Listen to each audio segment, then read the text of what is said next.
Hi, I'm Vince, also known as PleasantKenobi on the internet. I'm the Magic the Gathering content creating equivalent of being DM'd by multiple people asking me what I think about Monologue Tax. And what better card than Monologue Tax to, I don't know, have a monologue about? First of all, I think it's really interesting that Wedge appears in this art to be the teacher that has cast the spell on this poor unsuspecting student. So what is Monologue Tax? Well, it's a 3-mana enchantment in the latest Commander decks. That's right, we have more Commander decks coming. If you didn't know, the first week of previews was for the actual set of Strixhaven that will go into Standard and Modern and so on. Meanwhile, the second week is for the Commander products. Five decks, 5 not guilds, 5 schools, each deck being for one of the schools. Monologue Tax is a 3-mana enchantment that says whenever an opponent casts their second spell each turn, you create a treasure token, and we see a student vomiting up treasures. Your unsolicited words enrich us all. Please continue, says Yold, Professor of Cryptoral Ecology. Easy for you to say. So it's very obvious that Monologue Tax, from both the imagery itself, what it functionally does, its mana cost and its colour, is aping on Smothering Tithe. Smothering Tithe is a 4-mana version of this that gives you a treasure every time someone draws a card and doesn't pay the 2, harkening back to Ristic Study and similar. Smothering Tithe is a staple of EDH now. It's incredibly powerful. It's probably the best white card printed in quite some time. It really makes things like Mangara and otherly similarly supposedly pushed or empowered cards for Commander look a little bit silly. Smothering Tithe is crazy bonkers good. So I guess if we compare a new enchantment to that, it's going to pale in comparison, because I think Monologue Tax isn't very good at all. I think it's actually borderline bad. I know the title of this video is probably like, this card is bad, because that's more provocative, but I don't think the card is bad,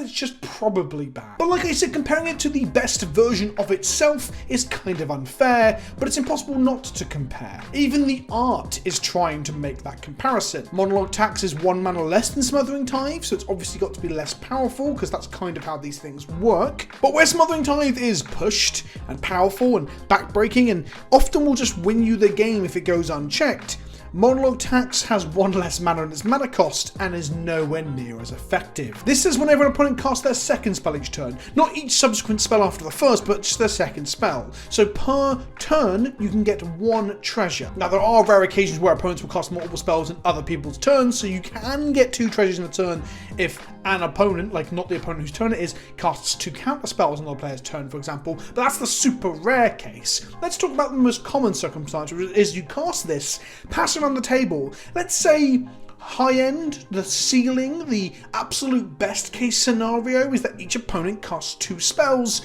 and we get back to your turn, you've netted 3 treasures, you've made your mana back of Monologue Tax. And then, of course, let's not forget this card sticks around and we go around the table again and again. The best case scenario is you're making 3 mana a turn. Now, we shouldn't judge a card on its best case scenario, nor should we base it on its worst, but let's talk about what its worst could be. You can cast this, go around the table, and get fuck all. Literally nothing. So you get nothing! You lose! Good day, sir! Now, the reason I have decided to make a video on this is not to really shit on the design of this card, because I think it's cool. I think it's flavorful. I think it's a cool effect to see in white, and I'm glad it exists. And to be honest, I will try it in some decks. I can also see it being a lot stronger in Pillow Fort or Enchantress decks, where it's doing other things, like adding to your permanent count, adding to your devotion, adding to your sphere of resistance count. But the reason I'm talking about this card so much is because A, people are comparing it to Smothering Tithe, because Smothering Tithe is literally nuts, and this is not so much the nut. And 2, people were saying it in my Twitch chat, DMing me, Discord and stuff, and being like, Vince, what do you think? What do you think? And this is partly because I'm a big proponent of mono white in Commander and white decks in general. I play a lot of Death and Taxes in Legacy and in Modern, and Gavin did shout me out when talking about the increasing power level of white ongoing as they're trying to fix white's colour identity in Magic. But back to the card.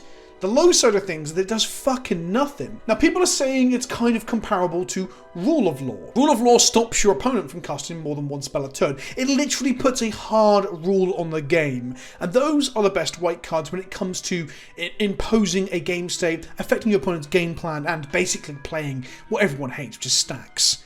This says kindly don't do that thing. This is the card equivalent of when a rich celebrity, a sports star, does something wrong. They're caught speeding or taking drugs, drinking and driving, and they get fined. and they get fined a very small portion of their huge fucking fortune.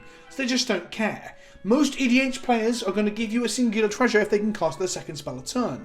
This isn't going to stop them doing that. No one will play around this. People won't pay the 1 for Ristic Studies or the 2 for Smothering Tithe. They're not going to pay the fucking not play the second spell tax on this. And beyond that, even if we talk about the upside, like, you play this on turn 3, let's say, your opponents aren't going to cast double spells for the next couple turns. Eventually they will start casting double spells, and you will get some value out of this, and you will get value over time. Like, this is much better in the long term. Like, on turn 6 and 7 and 8, there will be value from this card being in play. I just wonder, will that value outweigh, I don't know, paying a 3 mana rock that you can tap for the next 4 turns to get the mana out of it, where this has netted you 3 treasures? Because don't forget, the treasures are temporary ramp. They aren't an ongoing ramp that you would get from a Worn Power Stone, a Soul Ring. Soul Ring's a bad comparison, obviously one of the best cards ever printed, but or maybe just a Darksteel Ingot variant, some sort of Manolith variant. You still get the mana every single turn. Commander Sphere. I think Commander Sphere is a more reliable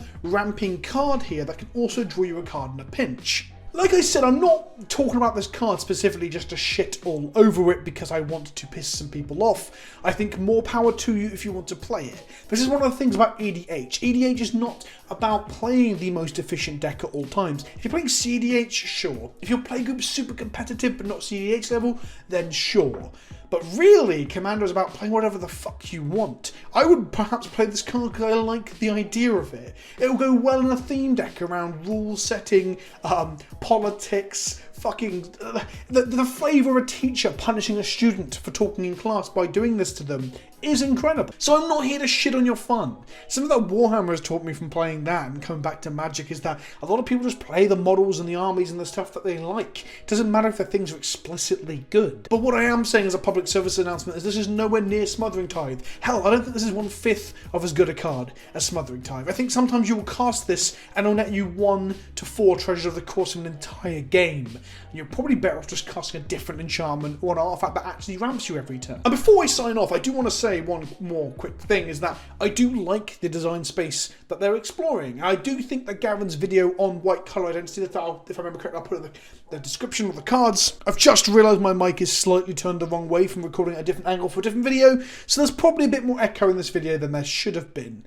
My bad. But I'll put a link to Gavin's video in the description of the cards or whatever, and I think the fact that they're going to be strapping spells to creatures and giving flash primarily to white and all these other things that Gavin talked about is wonderful. I think these are it's the most transparent and forward video about white's colour identity and what they're doing with it at Wizards that we've seen from Wizards of the Coast, and I applaud Gavin for being so open compared to the lack of openness we've seen in the past. We're often just told to wait and see, and then we're like, are we waiting for this? And we point to Mangar and they're like, not quite. And it's a lot of like, well, when is it coming? I think Gavin was a lot more open about that. And I like it. And I like this card too. I think it's a cool card. I just don't think it's anywhere near as good as the Facebook groups and the Reddits and people DMing me think it is. I think you're going to be let down by this card. Let me know what you think in the comment section below. Let me know if you think I'm being too harsh. Let me know if there was a slight echo to the audio in this, more so than normal, because my mic, the direction of it's pointing that way, where I rotated the mic earlier. I'm really annoyed at myself for not spotting that I'm not recording in the last 12 minutes again. I've been Vince, also known as PleasantKenobi on the internet. Hit that like button, smash that bell, and I'll see you in the next one. Ta-ta for now.